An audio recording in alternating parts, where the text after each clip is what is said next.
Lección 15. Teoría de la codelincuencia, Y. G. Participación. Objetivos de la lección. Analizado los problemas del concepto de autor y de las clases de autoría que encontramos en nuestro Código Penal en la lección anterior, es el momento de ocuparse a fondo de la otra parte del fenómeno de la codelincuencia, la participación. Tenemos que estudiar, así, las cuestiones generales de la participación, como es su naturaleza dependiente de la autoría, la cuestión de la accesoria de la participación y sus elementos, objetivo y subjetivo. Igualmente, el problema de si autores y partícipes responden siempre por el mismo delito, el que realice el autor, o pueden individualizarse las responsabilidades cuando nos encontramos ante tipos agravados o atenuados, esto es, la cuestión de la comunicabilidad de las circunstancias. Tratadas las cuestiones generales pasaremos al análisis de las concretas formas de participación que encontramos en nuestro Código Penal, la inducción, la cooperación necesaria y la complicidad. Una vez analizadas estas concretas formas de participación deberemos ocuparnos, someramente, de los problemas que plantea la imprudencia, para acabar la lección con el estudio de la regulación específica de la codelincuencia en los delitos que se cometan utilizando medios de comunicación social. La participación. 1. Consideraciones generales. Tal y como vimos en la lección anterior, nuestro vigente Código Penal cita un sistema diferenciador en materia de autoría y participación, de modo que distingue entre autores y partícipes, art. 27 CP. A continuación el art. 28 CP señala quiénes son autores en nuestro sistema, autor único inmediato, coautores y autor mediato, y a quienes se considerará autores, inductores y cooperadores necesarios. Recordemos que estas personas que serán considerados autores marca registrada no las han realmente, en sentido dogmático, sino que se les calificará así para imponerles la pena de los autores, pese a que nada lo sean en sentido estricto. Los inductores, por tanto, son realmente partícipes, pese a que se les imponga la pena del autor, al uno igual que los cooperadores necesarios. Finalmente, el art. 29 CP define a los cómplices. Son cómplices los que, no hallándose comprendidos en el artículo anterior, cooperan a la ejecución del hecho con actos anteriores o simultáneos. Como vemos, los cómplices cooperan a la ejecución del hecho, por eso son simplemente partícipes, con actos que, sin embargo, no son esenciales para la realización del mismo, por eso no son cooperadores necesarios. Por último debemos recordar que, tal y como dice el art. 61 CP, cuando ella establece una pena, se entiende que la impone a los autores de la infracción consumada, lo que significa que las penas establecidas en la parte especial son las que se aplican a los autores en sentido propio, a los inductores y delito se ha consumado, uno frente a ello, los cooperadores necesarios, cuando el delito. El art. 63 CP dispone, a los cómplices de un delito consumado, les impondrá la pena inferior en grado intentado sea la fajada por la ley para mismo delito, de manera que los cómplices siempre recibirán en grado a la prevista para los autores la pena inferior. 2. Clases de participación. 21. Según la forma o la clase de la aportación. Participación moral, inducción. Si se la denomina así es porque el inductor despierta, a través de medios psíquicos, la decisión de cometer el delito en el auto, de modo que históricamente se le denominaba el autor moral o autor intelectual del delito, lo que explica que tenga previsto el castigo con la pena de los autores. 15.1. Antonio quiere vengarse de Bruno, que violó a su hija, así, ofrece 30.000 euros a Mirka N., mercenario serbio, para que le dé una paliceta a Bruno. Es Antonio quien, con el ofrecimiento del dinero ha despertado en Mirka N. la resolución de voluntad de realizar el delito de lesión sobre Bruno. Participación material, cooperación necesaria y complicidad. En estos casos se pone el acento en la aportación a la comisión del delito que supone la conducta de participación. 15.2. Recordemos el ejemplo 14.3, en el que Custodia facilitaba la pistola a Miguel H. para que éste pudiese matar a Fermín V. 2.2. Según el momento en que se realiza la aportación. Participación propia, la contribución al delito se realiza antes o durante la ejecución del mismo. Aquí se sitúan la inducción, la cooperación necesaria y la complicidad. 15.3. Cualquiera de los dos ejemplos anteriores es de participación propia, el ejemplo 15, uno es de inducción y el ejemplo 15.2 es de complicidad.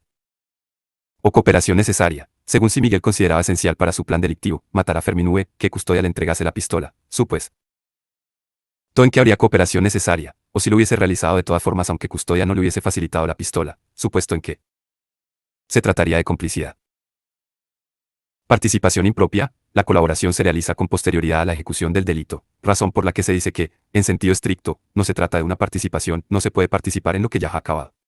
Se refería al encubrimiento que, como ya señalamos, hoy en día no se regula como forma de participación, sino como delito independiente. 15.4. Kiko F. ha matado en una pelea a Manuel Q.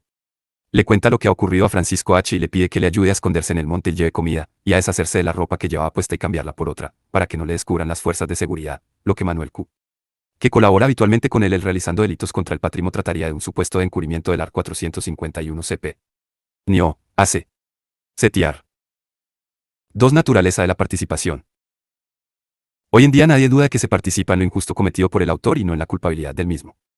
La participación consiste en cooperar, en colaborar en la ejecución del delito que lleva a cabo el autor, de modo que la participación no es independiente, sino todo lo contrario, la responsabilidad del partícipe dependerá, en cierta medida, de la conducta del autor.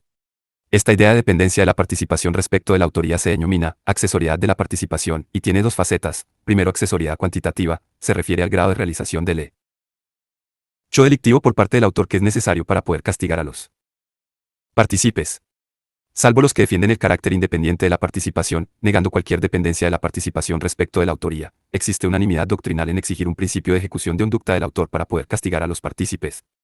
Así, si el autor comienzo a la ejecución del delito, no se podrá castigar a los partícipes, mucho que estos hayan realizado por completo su conducta, salvo que la misma constituya ya por sí misma un acto preparatorio punible. La idea que sirve de base a este aspecto del principio de accesoriedad es sencilla. Sí, participa en la comisión de un delito y un delito solo existe como tal en el momento en que comienza su ejecución, no podrá haber participación en el delito mientras éste no exista, esto es, mientras no se haya dado comienzo a la ejecución del mismo. 15.5. Tomemos una vez más el ejemplo 14.3 en el que Custodia facilita el arma a Miguel y para que pueda disparar a Fermín.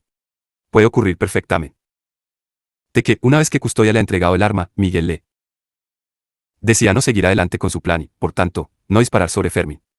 Al no realizar todavía actos típicos, Miguel no podríamos castigar a Custodia, pues no habría hecho típico en el que se hubiese participado. La posible responsabilidad de por tenencia custodia ilícita de armas en su caso, acto preparatorio castigado delito autónomo, es irrelevante para la cuestión de su como de participación en el cometido por Miguel. Podríamos recordar, igualmente, delito el ejemplo 2 y 16. Sobre la necesidad de regular expresamente la autoría mediata para evitar de impunidad. Supuestos.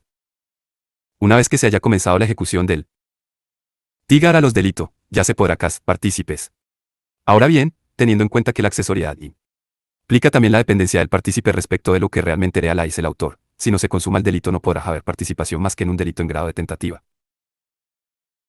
15.6. Si en el ejemplo anterior Miguel dispara a Fermín, pero falla, si podríamos castigar a Custodia como cooperadora necesaria o cómplice, recuérdese lo que dijimos en el ejemplo 15.3 de una tentativa de homicidio o asesinato.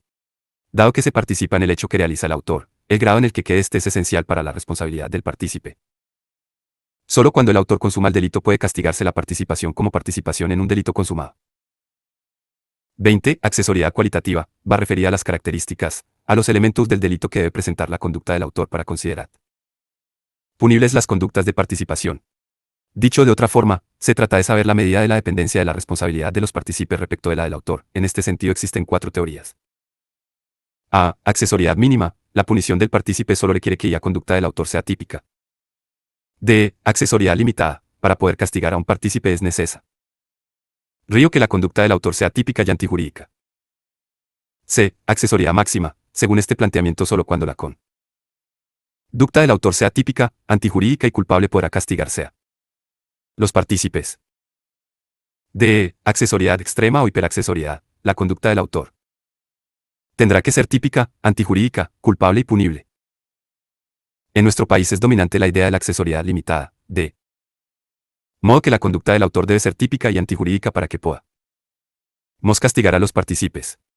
Entre los diversos argumentos a favor de se encuentra el que aduce que los artículos 28, párrafo segundo, y 29 CP se refieren postura a inducir o cooperar a la ejecución del hecho, debiendo entender el término hecho como acción típica y antijurídica.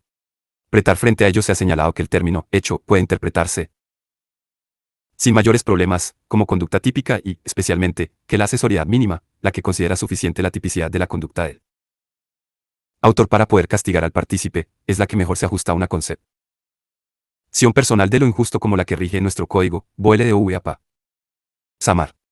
De esta manera, la conducta del partícipe será punible aunque el autor actúe amparado por una causa de justificación, salvo que concurra una causa de justificación también en la conducta del partícipe.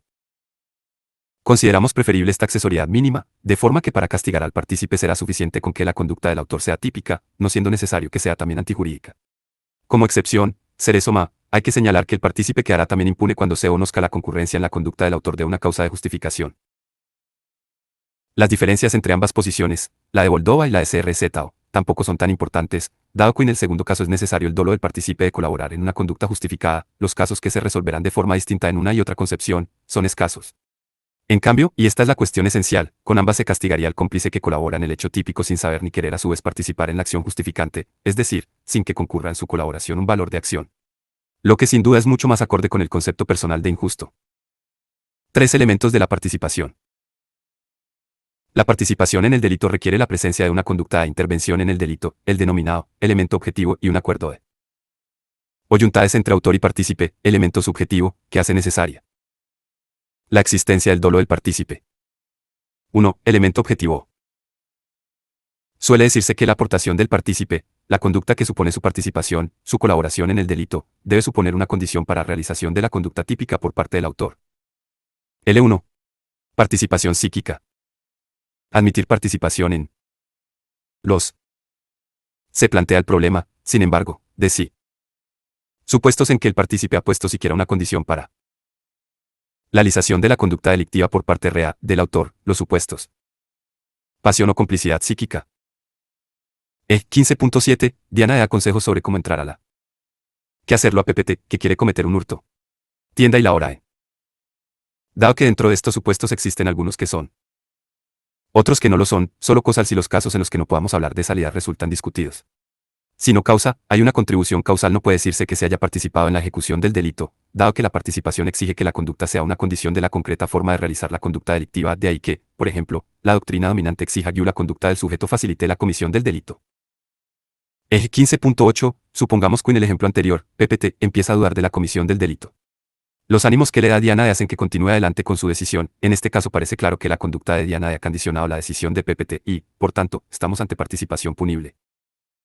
Eje 15.9. Supongamos ahora que PPT está tan decidido a cometer el delito que los ánimos que le da Diana resultan absolutamente irrelevantes. Esta irrelevancia llevaría a que la conducta de Diana no se considerase participación punible. 1.2. Participación por omisión. En un primer momento, el Tribunal Supremo no aceptaba la participación por omisión, pues, como ocurre hoy día, art. 29 CP, la complicidad se definió utilizando el término actos, lo que para el Tribunal Supremo implicaba un comportamiento activo. Posteriormente la admite, exigiendo los siguientes requisitos. Primer elemento objetivo, constituido por la omisión. En la cooperación necesaria debe ser causal del resultado típico, mientras que en la complicidad basta con que sea eficaz. Segundo elemento subjetivo, voluntad dolosa. Tercer elemento normativo, el específico deber de actuar que resulta de la posición de garante. 388. No existe acuerdo doctrinal ni sobre la posibilidad de participación por, pese a que modernamente se admite de forma mayoritaria, ni su omisión de los requisitos. En nuestra opinión, sí puede darse una participación por omisión.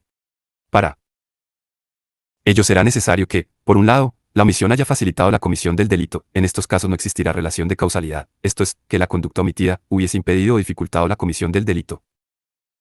Otro, que el sujeto ocupe una posición de garante.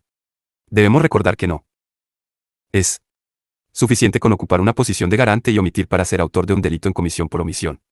Como ya vimos en la lección 12, se necesita además la equivalencia de la omisión con la comisión activa en contenido de lo injusto. Por tanto, en los supuestos en que no exista dicha equivalencia no debemos acudir a la participación por omisión, siempre que la misma sea equivalente, desvalorativamente, a una conducta de participación. Eje 15.10. En los casos de violencia de uno de los cónyuges sobre los hijos del matrimonio, nuestra jurisprudencia suele castigar al otro cónyuge que no impide el maltrato a los hijos comunes como cooperador necesario por omisión. En otras ocasiones lo considera cómplice de un delito de lesiones en comisión por omisión. La caótica jurisprudencia sobre esta materia pone de manifiesto las dificultades para determinar los distintos requisitos de la participación por omisión. 2. Elemento subjetivo. Como hemos señalado, el elemento subjetivo consiste en el acuerdo de voluntades entre el autor y el partícipe o partícipes, acuerdo que exige, previamente, la existencia del dolo del partícipe, entendido como conciencia y voluntad de participar en la conducta típica del autor. 2.1. El dolo del partícipe. El dolo del partícipe supone que el sujeto conoce y quiere participar en la comisión del delito, siendo suficiente el dolo eventual, que el sujeto haya previsto la posibilidad de que su conducta contribuya a la comisión de un delito y cuente con ello. 3 y 11. Imaginemos que en el tan citado ejemplo 14.3 Miguel le pide a Custodia la pistola, pero no le dice que es para matar a Fermín. Custodia piensa para qué puede querer Miguel su pistola y considera probable que sea para matar a Fermín. Contando con que sea así, le da la pistola a Miguel que mata a Fermín con la misma. 22. El acuerdo de voluntades. No es necesario que estemos ante un acuerdo expreso y anterior a la comisión del delito. El acuerdo puede ser expreso o tácito y, además, simultáneo a la comisión del anterior o hecho. 23. La teoría del acuerdo previo.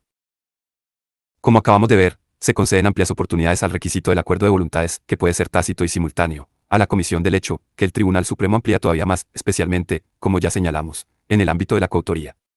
Sin chazar embargo, hay que enérgicamente la teoría del acuerdo previo, sostenida en su momento por el Tribunal Supremo y que sigue latiendo en muchas sentencias, si bien ahora al amparo de la teoría del dominio del hecho, García del Blanco.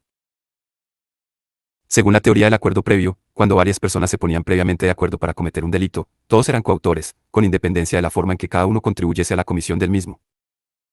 Incluso el Tribunal Supremo llegó a ir más allá y consideraba a todos coautores cuando uno de ellos excedía del plan delictivo acordado y cometía algún delito que no estaba incluido en el plan.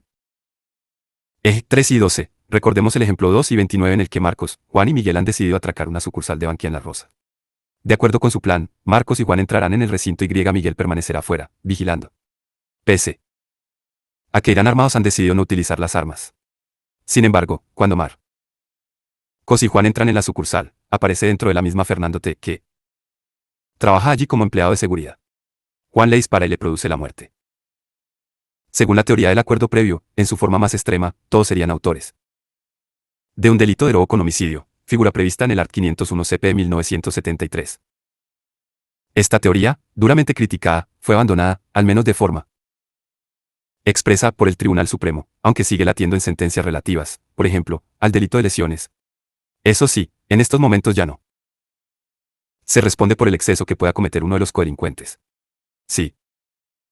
Existe un acuerdo previo para cometer un delito y uno se cede, cada uno responderá por lo acordado para su forma de contribución al delito, respondiendo el exceso únicamente el que se cedió.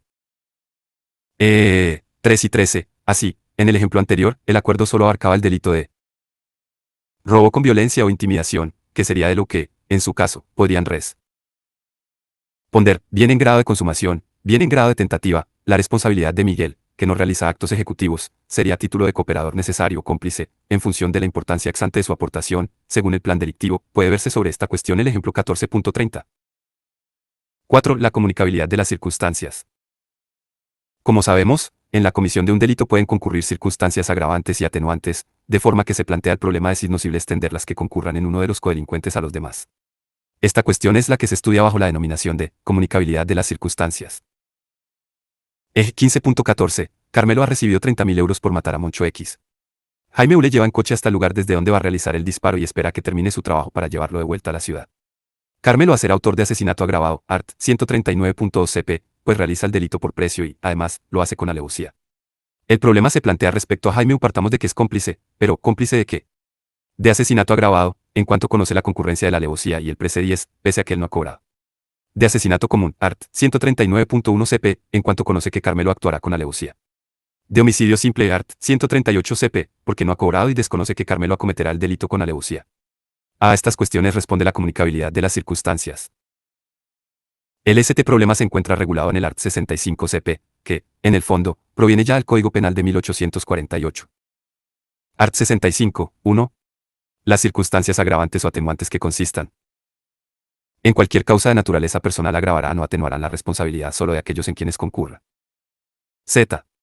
Las que consistan en la ejecución material del hecho o en los medios empleados para realizarla, servirán únicamente para agravar o atiguar la responsabilidad de los que hayan tenido conocimiento de ella. El momento de la acción o de su cooperación para el delito. 3. Cuando en el inductor o en el condenador necesario no concurran tas condiciones, cualidades o relaciones personales que fundamentan la culpabilidad del autor, los jueces o tribunales podrán imponer tu superior en grado a la señalada por ley y para la infracción de que se trate. Dejando al margen los elogios que ha recibido el precepto, los ámbitos en que se plantean problemas sobre su aplicación son los siguientes. Un tipos agravados y atenuados. El artículo 65 se resulta aplicable, claro está, a las circunstancias modificativas de la responsabilidad criminal que nuestro legislador a carácter general en los arts. 21,22 y 23 CP, esto regulado es, a las denominadas circunstancias genéricas. Hasta aquí no se plantea ninguna discusión doctrinal. El problema nace cuando se trata de decidir si el precepto es aplicable a las circunstancias atenuantes y agravantes que el legislador ha tenido en cliente en la parte especial para formar tipos agravados o atenuados. Si aplicásemos el art. 65 CP sería posible que autores y partícipes respondiesen por delitos con un título jurídico distinto, esto es, individualizáramos las responsabilidades según la concreta situación de cada uno. Eje 3 y 15. Si podemos aplicar el art. 65 CP, Carmelo respondería por asesinato agravado y Jaime U por complicidad en homicidio, no por complicidad en asesinato o asesinato agravado, de modo que su pena sería sensiblemente inferior. Sin embargo, si decidimos que el art. 65 CP no resulta aplicable a los tipos atenuados o agravados de la parte especial, el principio de unidad del título de imputación y la accesoriedad de la participación harían los partícipes respondiesen del delito cometido por el autor, esto es, no se individualizarían las responsabilidades y el autor decidiría el delito cometido, por el que también responderían los partícipes. 3 y 16, en este caso, Jaime U respondería por complicidad en asesinato agravado, pues participaría en el delito cometido por el autor siendo el autor el que decide el título de imputación, el delito que se atribuye a los codelincuentes. De acuerdo con la opinión dominante, debemos aplicar el art. 65 CP en estos casos, pues no solo individualizar responsabilidades es más justo, sino que, además, se adecua mejor a nuestro Código Penal. Así, el art. 67 CP, que regula el principio de inherencia, dispone, las reglas del artículo anterior no se aplicarán a las circunstancias agravantes o ate. No antes que la ley haya tenido en cuenta al describir o sancionar una infracción, ni a las que sean de tal manera inherentes al delito que sin la concurrencia de ellas no podrían cometerse. Este artículo, por tanto, señala que las reglas de determinación de la pena en función de la concurrencia de circunstancias modificativas de la responsabilidad criminal, materia que regula el art. 6 CP, no se aplican a las circunstancias agravantes o atenuantes con las que él forma tipos agravados o atenuados, de forma que, legislador, como el contrario sensu, lo dispuesto art. 65 CP, si se aplica a las mismas, si en otros artículos, como el art. 67 CP solo excluye el anterior, el art. 66 CP es porque no quiere excluir la aplicación de los demás. Por otro lado, si atendemos a la regulación del código, el asesinato, arts.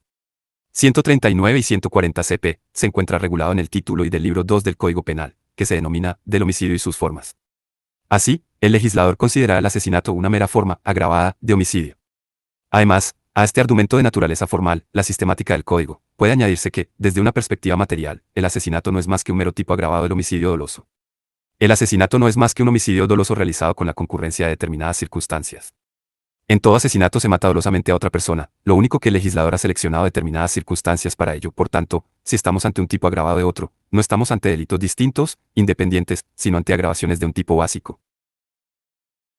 15.17. Así, optaríamos por individualizar las responsabilidades de modo que, pese a que Carmelo respondiese por un asesinato agravado, con que eran las circunstancias de alevosía y desprecio, Jaime U respondería en función de su conocimiento de las circunstancias del caso, como cómplice de asesinato u homicidio.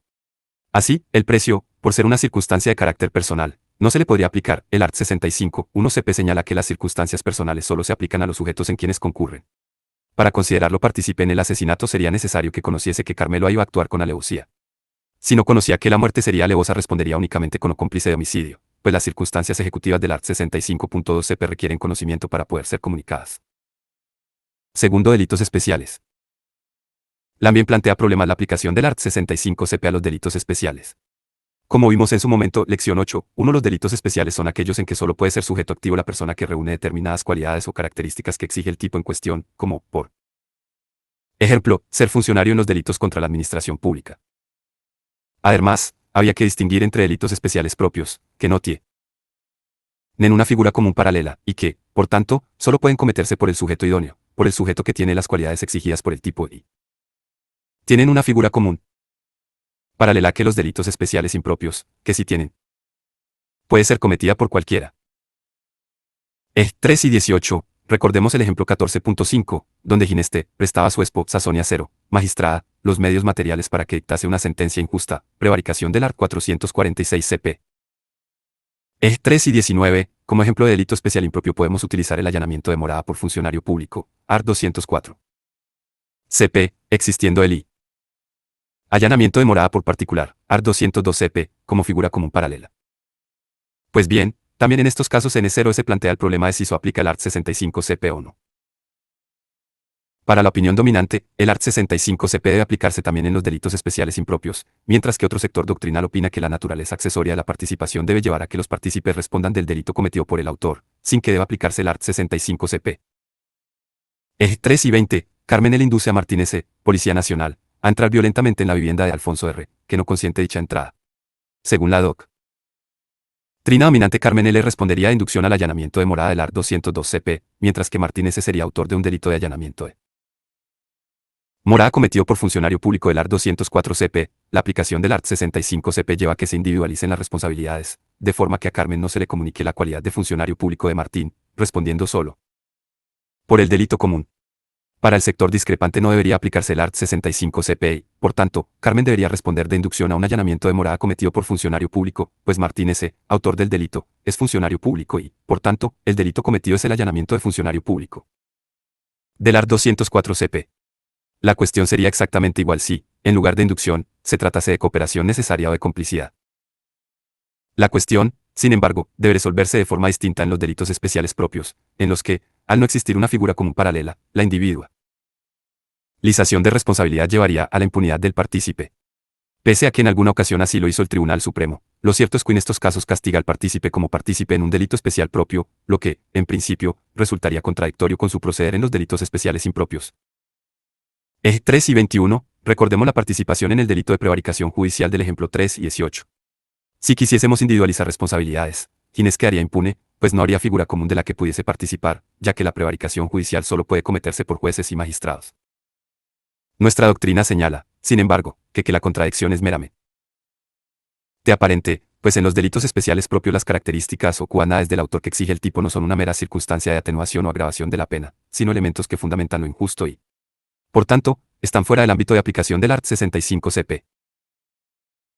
Así, el carácter de juez o magistrado de la persona que dicta la sentencia o resolución injusta, Art. 446, CP, es constitutivo de lo ilícito de la prevaricación judicial. No se trata de una circunstancia que agrave un hecho que, en su ausencia, seguiría siendo delictivo, sino que no podemos pensar en la prevaricación judicial sin que la analice un juez o magistrado, que es quien tiene encargada la función de dictar sentencias o resoluciones y, por tanto, el único sujeto concebible que puede hacerlo. No existe nada similar a una prevaricación del particular, como resolver injustamente un asunto personal. Las conductas no son ni remotamente similares. Así lo reconoció nuestro legislador. La jurisprudencia aplicaba hace tiempo una atenuación de la pena, al introducir un párrafo tercero en el Art. 65 CP según la redacción del Art. 65. 3. Cuando en el inductor o en el cooperador necesario no concurran las condiciones, cualidades o relaciones personales que fundamentan la culpabilidad del autor, los jueces o tribunales podrán imponer la pena inferior en grado a la señalada por la ley para la infracción de que se trate. Pese a los defectos en su reacción, no se trata de circunstancias que fundamentan la culpabilidad, sino que fundamentan ya lo ilícito, no se menciona a los cómplices, la atenuación es meramente facultativa, la doctrina mayoritaria se muestra de acuerdo con el precepto. Eje 3 y 22, partamos una vez más del ejemplo 3 y 18. Supongamos que G. Inés induce a su esposa Sonia o, magistrada, a la comisión de una prevaricación judicial. En este caso, aplicando el artículo 65.3 CP se podría atenuar la pena de G. Inés, que, como inductor, sería la misma que la de su esposa Sonia, autora Ine. Diata individual de la prevaricación, de forma que recibiese la inferior en grado a la contemplada en el Art. 446 CP. Modifiquemos ahora el ejemplo de forma que Ginés y Sonia acuerdan que esta dicte una sentencia injusta, pero siendo esencial que Ginés le preste los medios o cualquier otra clase de cooperación. Si Ginés no presta los medios o no coopera, no se llevará a cabo el delito. Aquí, aplicando el Art. 65.3 CP se podría atenuar la pena de Ginés, que, como cooperador necesario, sería la misma que la de su esposa Sonia, autora inmediata individual de la prevaricación, de fe. Ina que recibiese la inferior en grado a la contemplada en el Art. 446C. Finalmente pensemos en el supuesto en que Sonia 0 ha decidido llevar a cabo una prevaricación judicial y pide la ayuda de Ginés. Ahora bien, la aportación de Ginés no resulta esencial. Sonia 0 cometería el delito con la. Este caso no se. Ayuda de Ginés podría aplicar él. Sin ella, por lo que Ginés sería cómplice. En este, Ginés ya estaría atenuada. 653 CP sin embargo, al ser cómplice, la pena de Ginés. Respecto a la del autor, Art. 63 es posible que, por esta razón, il quisiese establecer la posibilidad legislador no de una mayor atenuación para el cómplice. Formas de participación. Como hemos podido ver, nuestro vigente Código Penal regula como más de participación la inducción, la cooperación necesaria y la complicidad. Veamos cada una de estas formas de participación. 1. Inductores. 1.1. Concepto y consideraciones generales. El inductor es quien consigue que otra persona adopte la resolución de voluntad de cometer el delito. Debe conseguirlo, además, por medios psíquicos, sin que sea suficiente con crear una ocasión favorable a la comisión del delito, de modo que así el autor adopte la resolución de voluntad de cometerlo. 15.23. Quien deja un libro valioso con la intención de que otro se apropie de él no es, como tal, inductor, pues no ha creado la resolución de voluntad. Ha dispuesto una ocasión propicia para que el autor adopte la resolución de voluntad, pero nada más, pues, pese a la existencia de una oportunidad u ocasión favorable, el autor puede prescindir de adoptar la resolución de voluntad de cometer el delito y, de este modo, no cometerlo. La mera creación de una oportunidad deja todo en manos del futuro autor. Eje 15.24. Quien ofrece una cantidad de dinero a otro para que cometa un delito no se limita a crear una ocasión favorable, sino que va más allá, despertando, como tal, la resolución de voluntad de cometer el delito, que no existiría sin su colaboración. Aquí se va más allá de la mera creación de una oportunidad, que después queda al albur del posible autor, pues no se ponen los medios para que, en su caso, el posible autor pueda decidir cometer el delito, sino que se despierta la decisión de cometer el delito. De ahí que el inductor se le haya denominado autor intelectual o autor moral del delito, en cuanto consigue, despertando su decisión, que otro cometa el delito. Recordemos el ejemplo 15.1. Pese a la regulación de nuestro Código Penal, que en el párrafo 2 letra A del art. 28 también considera autor al inductor, debemos insistir en que el inductor es un mero partícipe en la conducta delictiva que lleva a cabo otra persona. Solo es autor a efectos de apeína, el vigente código le considera autor. Él le imponga la pena destinada a estos, la establecida en la ley para que sea la infracción consumada, según nos decía el art. 61 CP.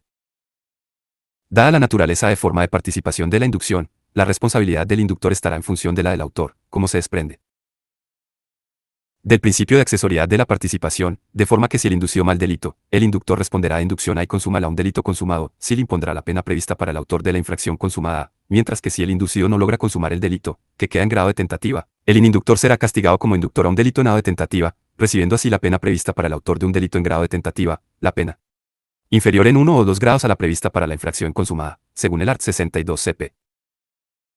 Eje 15.25. Recordemos el ejemplo 15.1 en el que Antonio pagaba una cantidad de dinero a Mirka N., mercenario serbio, para que le diese una paliza a Bruno. Si Mirka le da la paliza a Bruno, Antonio sería inductor de un delito de lesiones. Si Bruno se defiende y evita que Mirka le dé una paliza y le cause lesiones, pese a los intentos del mismo, Antonio sería inductor de un delito de lesiones en grado de tentativa. Por último, si el inducido ni siquiera da comienzo a la ejecución del delito, el inductor quedará impune, pues no está previsto en nuestro código el castigo de la tentativa de inducción, que tampoco encaja como forma de provocación del art. 18.1 CP, de forma que rigen las reglas generales, accesoriedad de la participación. Eje 3 y 26. Supongamos que, por las razones que sean, Mirka ni siquiera intenta golpear a Bruno. La inducción de Antonio sería ineficaz y, dado que él no había previsto cometer el delito, Antonio quedaría impune. 12 requisitos de la inducción. Como se señala de modo unánime, la inducción debe ser directa y eficaz. 1.2.1. Inducción directa. Con este requisito se alude a que la inducción debe ir dirigida a una persona o personas determinadas, para la comisión de un delito concreto. La necesidad, en nuestro Código Penal, de que la inducción sea directa excluye la punición de la denominada inducción en cadena, de forma que el inductor del inductor es impune. En todo caso, deberá constatarse que se trata de una auténtica cadena inducción en y no de fenómenos relativamente parecidos que, sin embargo, sí pueden legítimamente ser castigados, delincuencia en aparatos jerárquicamente no organizados. Así, sin embargo, nuestro Tribunal Supremo, que suele castigar la acción en cadena, como el caso en que uno le pide a otro que contrate a un para cometer un delito, el T se castiga como inductores al tercero primero y al I, único verdadero inductor directo. Intermediario así STS 212/2007, de 22D. Pedimento para firmar la inducción el que hubiera. Febrero, no es mediado. Puede existir una forma de inducción que se valga de un intermediario, ya que otro la resolución criminal, sin que persona para crear en a ello obste que el artículo inducción sea directa, ya que con 28ª, exija que la ello lo que quiere el legislador es que se conere en una determinada persona, autor, y en un determinado delito, sin que se una posible inducción en cadena impida. 12.2. Inducción eficaz. Como hemos señalado, la inducción, además de ser directa, debe ser eficaz, esto es, debe hacer que el inducido dé comienzo al menos a la ejecución del delito. No es necesario que el inducido logre consumar el delito, pero sí que comience su ejecución, pues, en el caso contrario, la inducción será impune, inducción ineficaz, salvo que cumpla los requisitos de la proposición. 15.27, véase el ejemplo 3 y 26 con su comentario. Ahora bien, si Antonio había decidido darle el mismo la paliza a Bruno, pero paga a Mirka para que le ayude a darle la paliza, pese a que finalmente no consiguen golpear a Bruno, si habría una proposición punible. 1.2.3. El agente provocador. Con la denominación de agente provocador, se hace referencia a los supuestos del sujeto que provoca la comisión de un delito para poder detener a quien lo comete. Pese a que, como tal, podría tratarse de un particular, normalmente son miembros de las fuerzas y cuerpos de seguridad. Dado que el agente provocador lleva a que otros decidan cometer un delito. El agente provocador debería ser considerado inductor, para el sector doctrinal. Mayoritario, la impunidad del agente provocador deriva de que no quiere que el delito se cometa o, más exactamente, no quiere que el delito se consume, razón por la que le falta el dolo de la participación, no podemos hablar de conciencia y voluntad de colaborar en la comisión de un delito porque precisamente lo que busca es evitar la producción del mismo, de manera que no actúa dolosamente. Pese a que no argumente convincentemente el por qué, el Tribunal Supremo no castiga al agente provocador. 2. Cooperadores necesarios y cómplices. Nos encontramos, otra vez, en el ámbito de la colaboración a la comisión de lo preceptuado en el Código, art. 28, párrafo 2 grado letra B, y art. A0L se desprende que nos encontramos ante supuestos en que se contribuye a la realización del delito. En este sentido, tanto cooperación necesaria como complicidad constituyen conductas de contribución a la realización del delito. La diferencia es que en la cooperación necesaria, la contribución debe existir en un acto, sin el cual no se habría efectuado el delito, mientras que en la complicidad la propia reacción exige que no se trate de un acto de esas características. El conocimiento de cada una de estas formas de participación hace necesario, por tanto, distinguir entre las mismas, tarea para la que se han propuesto distintas teorías. 2.1. 2.1.1. Teorías de distinción. Teoría del caso concreto. Según este criterio, el cooperador necesario, con su conducta, pone una condición sin la que el delito no se hubiese realizado. En otro caso, pone una condición sin la que el delito se habría realizado de modo diferente. 3 y 28. Recordemos otra vez el ejemplo 14.3. Custodia la pistola que utiliza Miguel para disparar y matar a Fermín. Si atendemos al caso concreto, resulta claro que Custodia sería cooperadora necesaria, pues sin la entrega que hizo de la pistola, el resultado no se habría producido no del mismo modo. El principal problema de esta teoría es que apenas dejaría espacio para la complicidad, pues solo podrían incluirse en la misma las conductas que ni siquiera supusieran una condición de la comisión de un delito, con algunos supuestos de complicidad psíquica, cuya punición, por otro lado, resulta sumamente discutible, como ya vimos. Para evitar estos problemas se plantearon variantes de la teoría. Anton Onega propuso que la necesidad se refiriese a la producción del resultado y no a las modalidades de la acción, de modo que cooperador necesario sería quien pone una condición sin la que el resultado no se habría producido, mientras que el cómplice sería el que pone una condición que afecta únicamente al modo o forma de realización del delito. Roder con acento CUZMURULLO, en la misma línea, propuso considerar cooperación necesaria a la colaboración de la que depende la comisión del delito, siendo mera complicidad la colaboración de la que depende únicamente la forma de comisión del delito. El problema de ambos criterios, que pretenden evitar que la complicidad de vacía, es el mismo, centrarse que en el desvalor del resultado, menospreciando importancia que en el derecho penal tiene el desvalor de la acción line. 2.1.2. Teoría abstracta. Riguar la comisión. Según este planteamiento, hay que prescindir del caso concreto y a ver la forma de cooperación es, en general, necesaria para. No. Si lo fuese, estaríamos ante cooperación necesaria, siendo el delito o no. Siendo complicidad el supuesto contrario. Esta teoría, de forma contraria a la anterior, deja sin contenido la cooperación necesaria, pues parece difícil pensar en conductas que, fuera de las circunstancias del caso concreto, sean serias, absolutamente, para la comisión de un delito. Se ha señalado, además, se resumir, las dificultades de prueba que plantearía la demostración de si otra persona hubiese podido o no realizar la conducta de cooperación y también la incorrección de hacer depender la responsabilidad de una persona no de su efectiva aportación, sino de lo que el autor hubiese podido o no conseguir. 3 y 29, por seguir con el ejemplo 14.3, parece difícil partir de la base de que solo con la pistola que le entrega Custodia podía Miguel matar a Fermín. Dado que no es difícil imaginar formas alternativas, deberíamos concluir que Custodia solo sería cómplice. 2.1.3. Teoría de los bienes escasos. Formulada por Gimbernator Deig, la misma señala que una conducta será cooperación necesaria si era difícil de conseguir, bien escaso, mientras que si el autor podía conseguir fácilmente la misma, bien abundante, estaríamos ante complicidad. 3 y 30. Pensemos, una vez más, en el ejemplo L4.3 en el que Custodia facilita la pistola a Miguel para que mate a Fermín. Así, dado que conseguir una pistola no suele resultar fácil, la conducta de Custodia sería cooperación necesaria, pues se trataría de un bien escaso. A esta teoría se le ha objetado lo siguiente. Abandonar el enfoque causal de la figura del cooperador necesario. Inexistencia de relación entre la importancia de la contribución y la maya o inefacilidad de su consecución, su abundancia o escasez. Dependencia del medio social del autor del delito. 2.1.4. Teoría relativa de los bienes escasos. Se trata de una teorfa con importantes puntos de contacto con la ante. Río pues también tiene en cuenta si era fácil o difícil conseguir la colaboración y pero restringiéndolo al marco de los codelincuentes, Rodríguez de Besa. Así, si la contribución que prestó el sujeto podría haberla prestado otro de los delincuentes que participaron en el delito, estaríamos ante complicidad. En otro caso, estaremos ante cooperación necesaria. Pese a que no se abandona el enfoque causal, le podemos aplicar las demás objeciones hechas al criterio de los bienes escasos.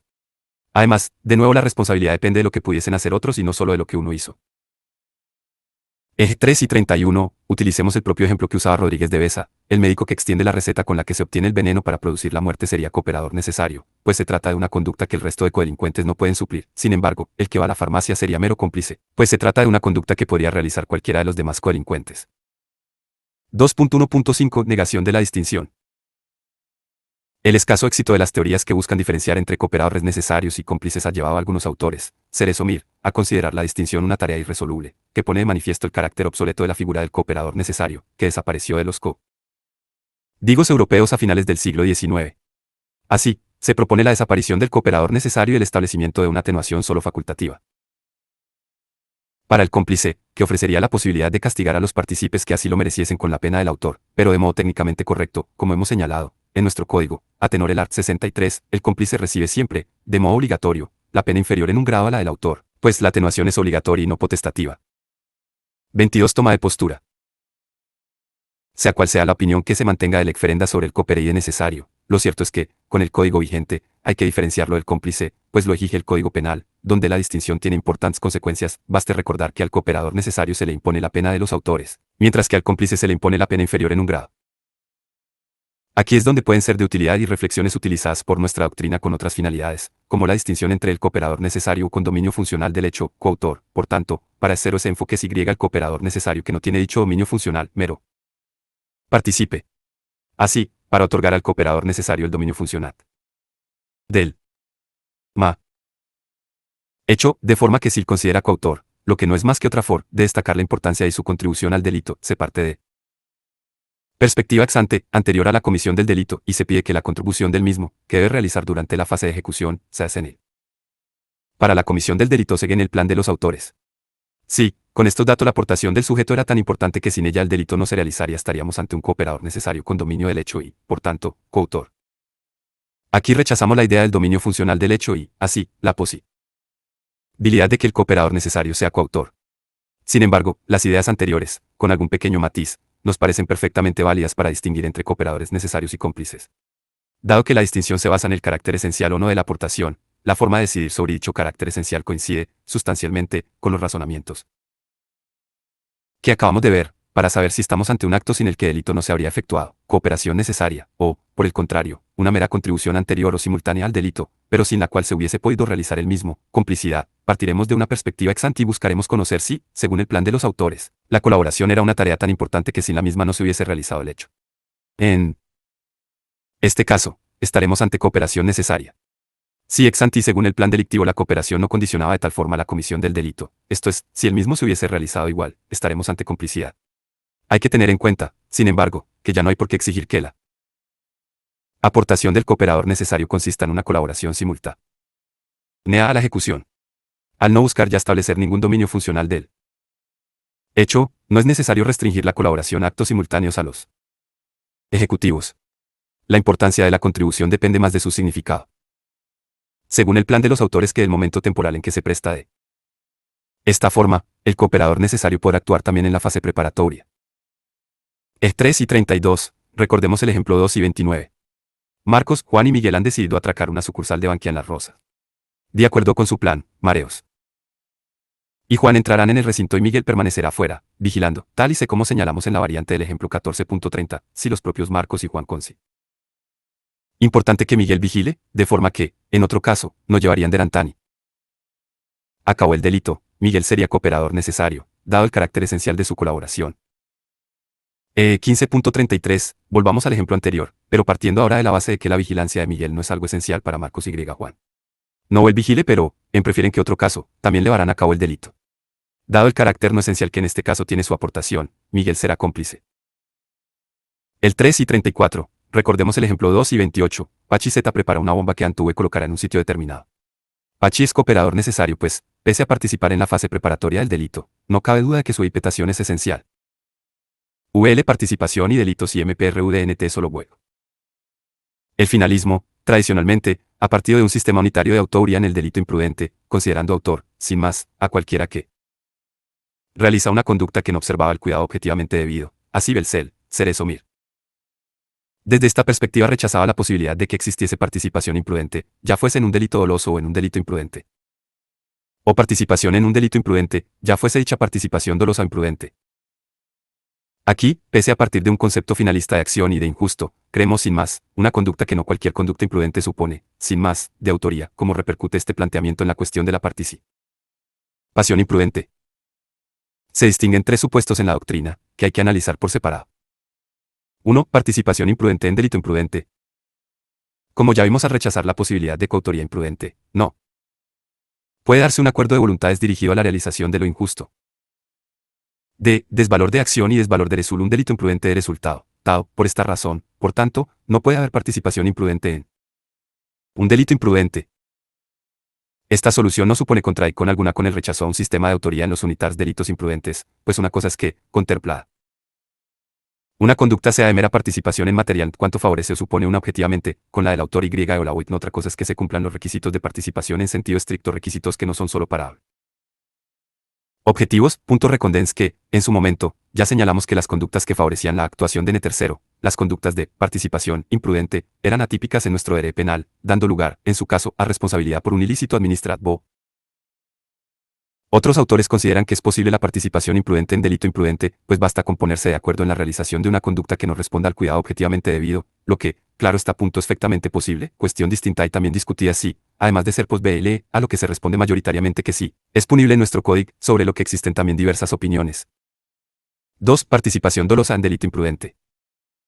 Una vez más negamos que pueda darse este supuesto, pues la participación, como hemos visto, requiere que exista en el autor la decisión de realizar el hecho, el dolo, lo que, por definición, falta en los delitos imprudentes en los que el autor no quiere que se produzca el hecho, sea porque lo ha previsto, pero confía en su no producción, sea porque no lo ha previsto aunque podía hacerlo, y, por tanto, actúa sin dolo. Además, el principio de accesoriedad impediría castigar al autor por un delito, el tipo imprudente, y al partícipe por otro delito distinto, el tipo doloso. Los supuestos de participación dolosa en delito imprudente serán, normalmente, casos de autoría mediata de un delito doloso con un instrumento que actúa imprudentemente. 3 y 35. Guillermo G., médico, tiene como paciente a Rosa Z con cuya vida quiere acabar. Para ello le dice a Matilde V., enfermera, que le inyecte una dosis excesiva, de lo que no se da cuenta Matilde, de morfina, a consecuencia de la cual Rosa Z fallece. Matilde V. habrá actuado de modo imprudente, en cuanto pudo darse cuenta de que la dosis era excesiva y así, cometió un homicidio. Por imprudencia. Sin embargo, parece claro que estamos ante un caso de autoría mediata en el que Guillermo instrumentaliza a Matilde para conseguir su fin. Y no ante una participación dolosa en un delito imprudente. 3. Participación imprudente en delito doloso. Una vez más no se hará, en este caso, un acuerdo de voluntades y, por tanto, el dolo del participe. Ahora bien, ello tampoco significa que estemos ante autoría de un delito imprudente, pues, como hemos visto, no todo aquel que realiza una conducta que no responde al cuidado objetivamente debido es autor. 3 y 36. Recordemos nuevamente el ejemplo 11 y 15, utilizado como ejemplo arriba, supongamos, ahora, 2 y 12 un poco más ahora, que el cliente busca precisamente ese fármaco porque quiere, precisamente, matar a su hijo administrándoselo, tal y como hace posteriormente. La conducta descuidada del farmacéutico, el medicamento debe suministrarse con receta y él lo ha hecho sin ella, ha contribuido, sin UDA, a que el cliente pueda dar muerte a su hijo, pero no es una participación imprudente, dado que no hay acuerdo de voluntades entre el farmacéutico y el cliente. Sin dicho acuerdo, no puede haber participación. Y, como vimos, la conducta del farmacéutico tampoco era de autoría imprudente, por no ser su infracción de cuidado la conducta típica del homicidio imprudente, el farmacéutico solo habrá cometido un ilícito administrativo al despachar sin receta. Vi la codelincuencia en los delitos cometidos a través de medios de comunicación social. El artículo 30 del Código Penal vigente contiene una regulación específica para los delitos que se cometan a través de los medios o soportes de difusión mecánicos. Art. 30 a 1 de enero. Los delitos que se cometan utilizando medios o soportes de difusión mecánicos no responderán criminalmente ni los cómplices ni quienes los hubieran favorecido personal o realmente. 2. Los autores a los que se refiere el artículo 28 responderán de forma escalonada, excluyente y subsidiaria de acuerdo con el siguiente orden. 1. Los que realmente hayan redactado el texto o producido el signo de qué se trate, y quienes les hayan inducido a realizarlo. 2. Grado los directores de la publicación o programa en que se yunda O los directores de la empresa editora, emisora o difusora.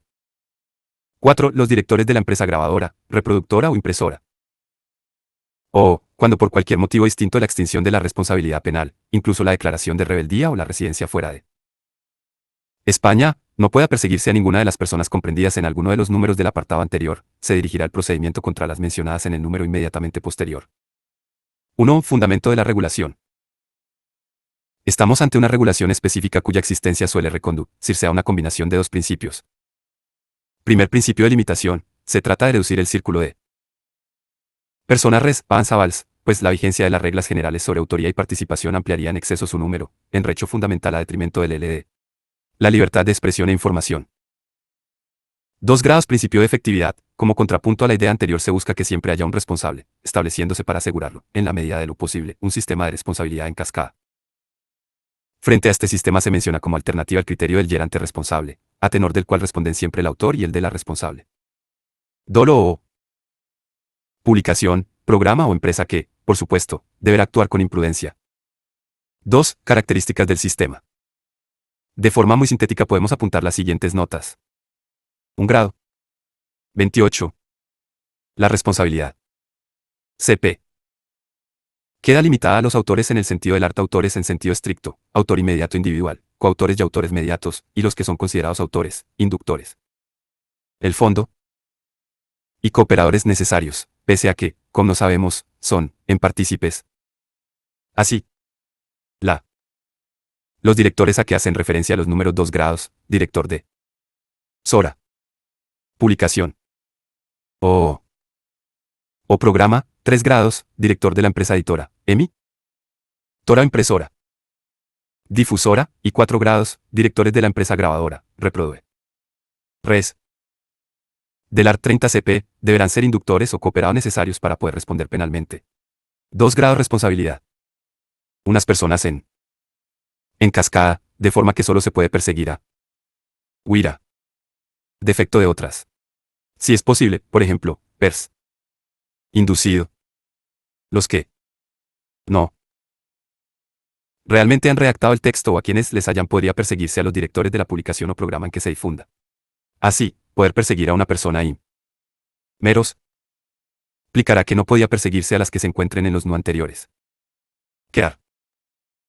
Eje 3 y 37. Así, si se persigue al director de la empresa editora, debe claro que no podía perseguirse ni a las personas mencionadas en él. 406. 3. Número primero, quienes realmente hayan redactado el texto o producido el signo de que se trata y quienes les hayan inducido a realizarlo, ni en el número segundo, directores de la publicación o programa en que se difunda. La responsabilidad en cascada no implica, en modo alguno, responsabilidad objetiva y, por tanto, una vulneración del principio de culpabilidad, pues cualquiera de las personas a que hace referencia el artículo podrá invocar, para quedar exento de responsabilidad criminal, una causa de exclusión de la culpabilidad, sea la inimputabilidad, sea el error de prohibición o incluso causas de exculpación como el estado de necesidad, en determinados supuestos, o el miedo insuperable. El régimen es aplicable no solo a los delitos que se cometen a través de los medios de comunicación social, sino también a los que realice a través de medios de difusión mecánicos, CD, DVD, por ejemplo, lo que resulta lógico por las innovaciones tecnológicas. Se discute también su aplicación a las publicaciones en Internet, mostrándose a FAO una parte de la doctrina. Pese a que no se trate de un medio de difusión mecánico. Orso de Ruena para Geneval. Segunda parte teoría jurídica del delto. Conceptos clave. Participa con inductores, cooperadores necesarios, cómplices, participación material, participación moral, participación propia, participación propia, principio de accesoriedad cuantitativa, accesoriedad cualitativa, accesoriedad limitada, accesoriedad mínima, elementos de la participación, participación psíquica, participación por omisión, acuerdo de voluntates, acuerdo previo, comunicabilidad de las circunstancias, inducción directa y eficaz, bienes escasos, participación y delitos imprudentes, codelincuencia y medios de comunicación social. Ejercicios de autoevaluación. 1. ¿Qué significa que la participación tiene naturaleza accesoria? 2. Puede castigarse al inductor si el inducido no da comienzo a la ejecución del delito. ¿Cómo se denomina esta forma de inducción? 3. ¿Cuáles son las formas propias de participación en nuestro Código Penal, y las impropias? 4. Delito. ¿Se puede participar de forma imprudente en un delito imprudente? ¿Y en un doloso? 5. ¿Qué sistema de responsabilidad sigue el Código Penal vigente en los delitos cometidos a través de medios de difusión mecánicos? 6. ¿Qué es la inducción en cadena? ¿Es punible en el vigente Código Penal? 7. ¿Qué distingue a los cooperadores necesarios de los cómplices? 8. ¿Qué? Omisión. Requisitos exige el Tribunal Supremo para castigar la participación PR. 9. ¿Cuándo puede responder el director de una publicación periódica por los textos publicados en la misma? 10. ¿Cuándo es punible la participación? Participación psíquica. Ponga, en su caso, un ejemplo de psíquica punible.